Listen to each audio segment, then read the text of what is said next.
I think progressive taxation is got to come to Connecticut. The reality is we're in this huge economic downturn. Connecticut's being more adversely impacted than most other states. It's a percentage. The deficit is a percentage of the total spending, which is contrary to what our governor had led us to believe for the first year of the downturn. And the governor has been quite disingenuous in her approach to the budget by, basically the Constitution says the governor shall present a balanced budget to the legislature for their debate. Well, the budget that she presented, when she presented, she knew was about $2 billion at the time, out of whack or out of balance, and probably looking more like $3 billion or as high as $3.7 billion over a 2-year budget out of balance. So they're going to have to do a lot of things, and they're going to have to embrace progressive taxation.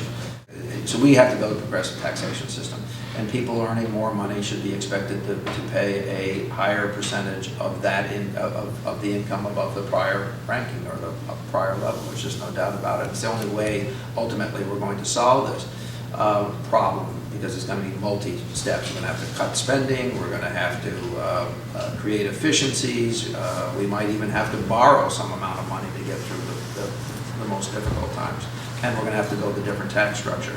That's just to survive. That's not even to get us off of our dependence on property taxes to pay for education, which is ultimately going to be have to be a longer-term goal, where we might have built a different system to pay for local education in a 24-month or a 3-year time frame. We're probably looking, first we have to survive. We've got to get that through the next 2 or 3 years in this budget debacle that we've inherited in the post-Bush years.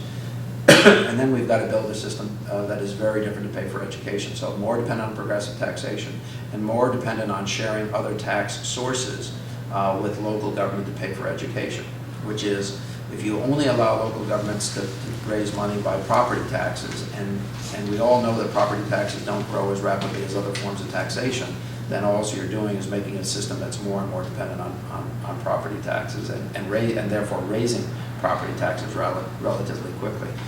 New Haven has very high property taxes, for instance. You get people to come and move to a city, and you say, and because you've decided to live in a city, you're going to be a little less safe, your public education system's not going to be as strong, and we're going to charge you extra money. And so you wonder why in Connecticut cities, some of our cities are falling further and further behind. It's because of our crazy reliance on local taxation, and property taxes in particular is one of those reasons. So we've got to build a system. Where are you from? Originally from outside of Boston, now from Tennessee, which doesn't have any income tax of any kind. Right. In a lot of other states, there are first of all, Connecticut doesn't have county government. Massachusetts doesn't really have county government, but Tennessee does.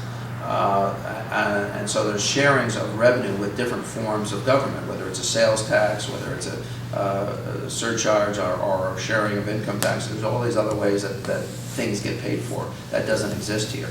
In many jurisdictions around the country, when you pay your utility bill, a portion of your utility tax stays in the destination or the community in which the power is being used. That doesn't happen here. You have cable TV bills. When I got my first cable TV bill in 1980 down in, I was living in Manhattan, not Brooklyn, it was $7.51, and 51 cents was a local tax.